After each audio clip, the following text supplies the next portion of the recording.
Okay, now we've checked the pig for crispness on the top, which is to our liking. So you're probably getting a little blast of steam as you lift this off. We're going to put it over on the handles to reveal the pig,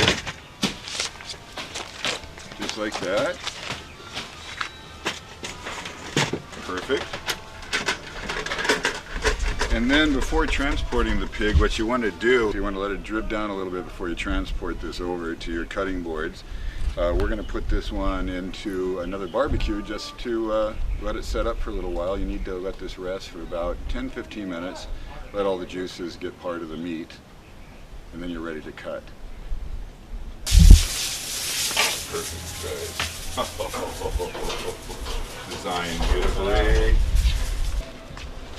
Okay, and now we can also pull off the S-clips here while it's cooling down a little. So you kind of push down on the cajachina, just like that.